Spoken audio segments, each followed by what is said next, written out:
Khair, you were just sharing that you were the lucky winner and the recipient of the Exhibitor Live grant to attend. Yes. What has been something that either you're really looking forward to learning or something that you have been learning? Because I'm sure sessions just started the other day. Is there something that has really been impactful to you already? So I think it's been so I've been in the industry about 17 years, started off in DC, but I've been in the trade show world too. And so I felt like I kind of started brand new again in a way, because, there's different languages, there's different concepts. I go from a big space to now I plan and design a 24x6. Sure. So it takes a lot of more creativity, more, and I like to do things that not everybody else is doing. My favorite line is, no one's ever done that before. That's my favorite. That's my favorite. I'm like, yes. Everyone's chasing that, right? Yes. And so you don't get to hear that very often. So when I do get to hear that, it makes me feel good, just because, you don't want to do everything everyone else is doing, because then it just gets boring. Sure. And I like to make my experiences for my events everlasting, and people always remember it and talk about it throughout the whole year, and look forward to coming back to see what you're going to do next. Yeah. So now you run a very large event program currently. Can you talk a little bit about some of the successes that you're seeing right now and what's been working and the no one's ever done that before type of moments that have really made an impact on your business? So I feel some things that communication and signage is a really big deal. Especially when I have one of my spaces a 4,000 square foot ballroom. And in this ballroom space, I have a product showroom side, and I had an education side. Sure. Where people come and learn and get their CDT certifications. And what I did the first year, I closed the wall almost all the way to help with the sound, but it didn't help. You could still, on the product show, if you were on the learning side, it was really hard for you to hear in the last 4 rows. Sure. So this year, I wanted to create an experience that's awesome on both sides, not just on the learning side, but also on the product showroom side. So I closed the wall completely, the air wall. And I already knew what was going to happen. People are going to walk into our space and be like, well, where's the education room? Sure. So what I did was I took a blue vinyl flooring and started right at the front and went right down the middle and went all the way down to my air wall and went up the air wall. And then from the ceiling down, it said education. And so when you walked in our space, there was no doubt. There was no confusion. Where's Argon's education?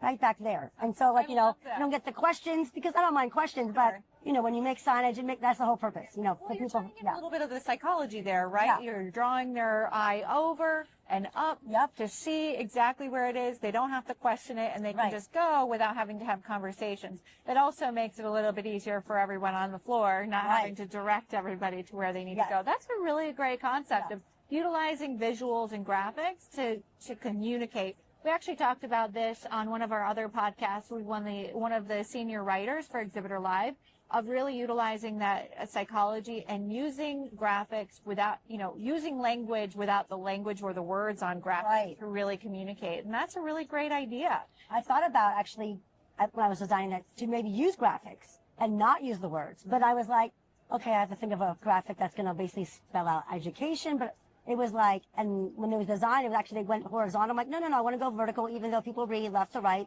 But I felt because you can make the lettering bigger. And there was no confusion. And we did it in our brand colors. So it's That's great. That's great. Now, you have talked a little bit about the trade show side, and then you have now the, hosted events essentially that you're doing.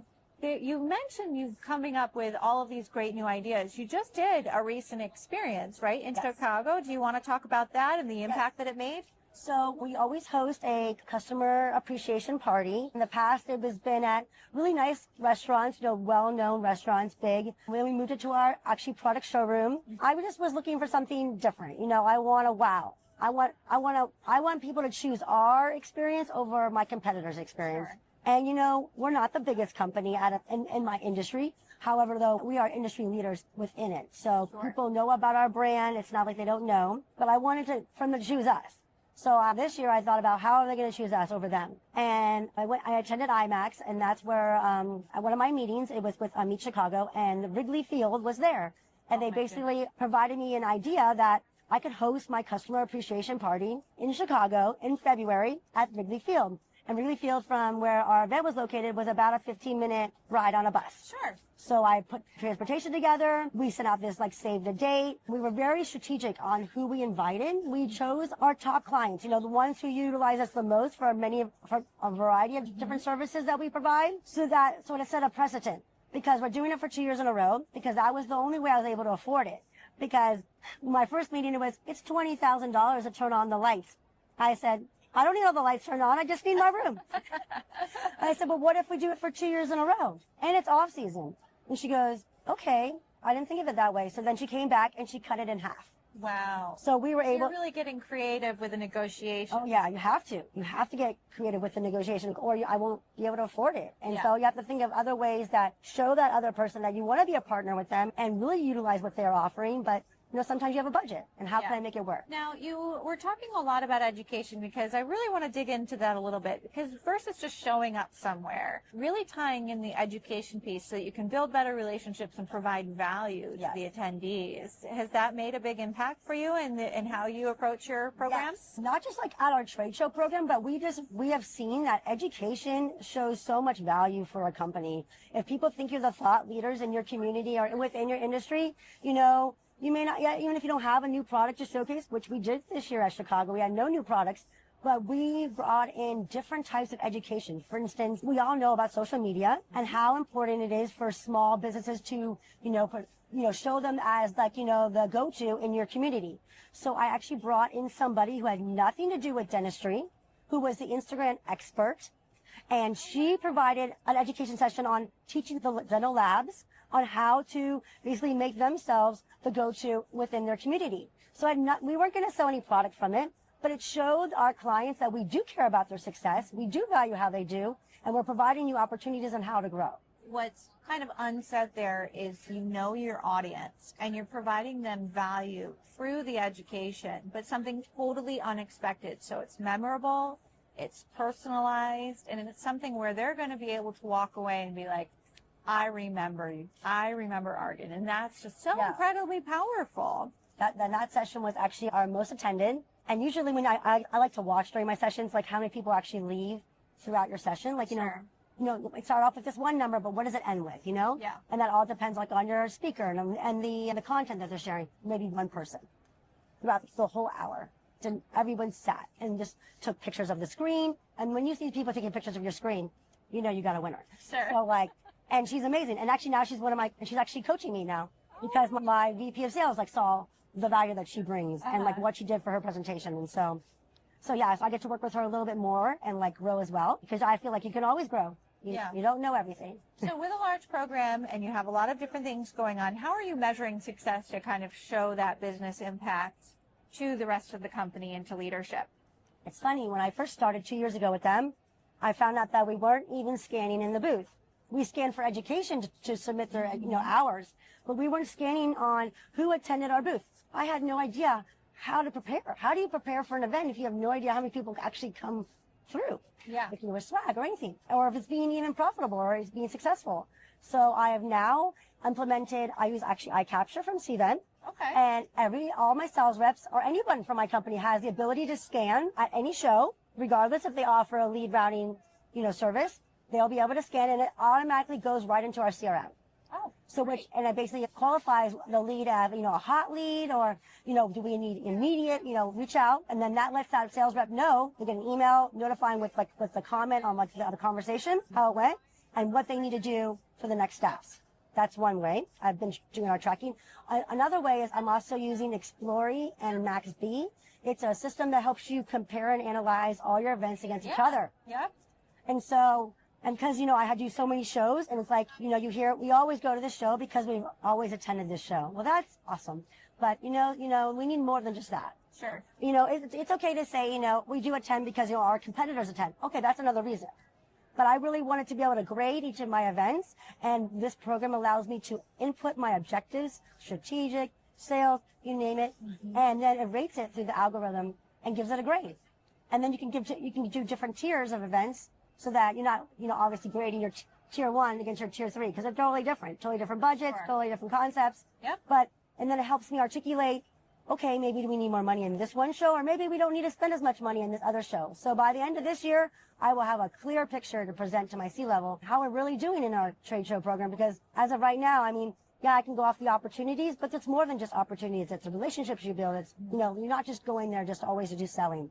You're doing brand awareness, you're doing thought leadership, and this really will help me show and articulate the value that I'm bringing to the trade show program. I love how on top of all of this you are, because we actually talk about this. I just taught a session yesterday about event success framework, and one of the 6 stages of that framework is the post-event follow-up, and being able to have the right tools, the right team, right, and the right tools, and the ability to really grade those leads and plan in advance, well in advance, and everyone knows what happens next. Right. Who's contacting who's, you know, reaching out, and what happens, so that you can really continue those relationships, and so valuable to every single company. And sometimes, you know, it looks like you have all of the tech stack that you could possibly need to execute that.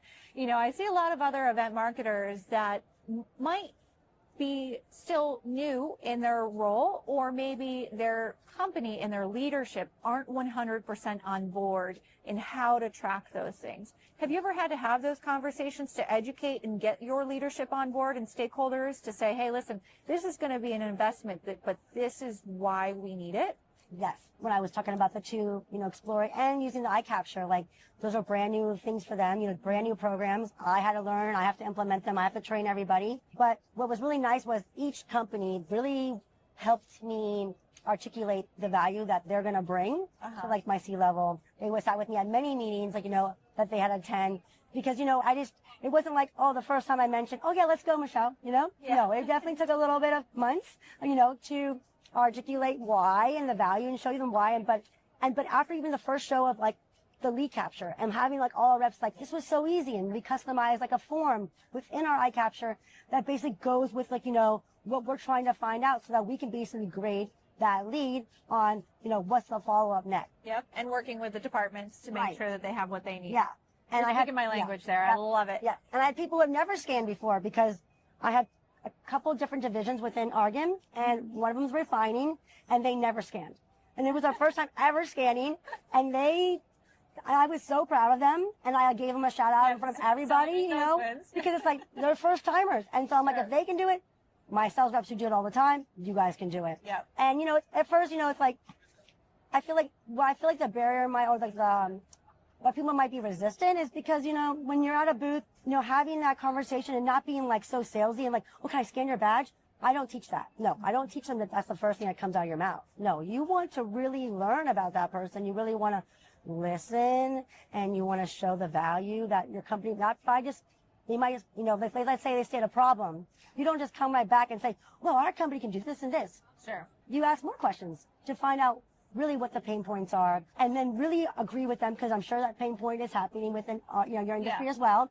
And that really kind of shows them that you're not just being a salesperson, you actually really want to get to know them. So there's like tricks and tips that you need to teach as well when you're also incorporating new programs and new technology into your team, so that they feel comfortable using it. Preparing the team to be confident in the questions that they're asking and the talk tracks that they need to follow, and kind of the flow, right? The whole purpose and how we want them to experience the relationship on the floor is so incredibly important. Yeah. This has been wonderful talking to you. We could go on forever, but I have one question for you. Okay. If you were able to go back when you're starting your career, what advice would you give yourself? So I was actually very fortunate in the beginning of my career. I did not saying like the best events I've ever done, but I worked with a lot of high-end clients in DC, and maybe at 26, I think when I left for San Diego, I would tell myself not to leave and maybe just stay where I was at, because it's in the event industry, it's all who you know, right? And when you move, like, you know, and I'm not saying that I was cocky, but like my resume was very, like, I worked for the President of the United States. Like, it was like top notch. Yeah. And I'm like, but this was in 2008. And I don't know if you remember 2008. It was not the time to move, but I didn't watch the news because I was planning events. And maybe you just like, I would tell myself to take more time before I make like crazy decisions, like to move across the country during a time that maybe wasn't the best beneficial time, because I had to start all over. Sure. And it's okay to start over. It makes you stronger, makes you learn better. But maybe, if I had to go back, maybe I would say, maybe you should just stick it out a little bit longer because, you know, because I had to start over. Maybe I'd be further along in my career. Maybe I'd be like head of an agency, you know, or something like that. But I always like a challenge, and I like to learn new industries and try new things. But maybe like do not always make rash decisions. Maybe thoroughly think. That's really great advice. Well, I have to tell you, thank you so much for this conversation. This has been very inspirational. I appreciate it. Thank you so much for having me.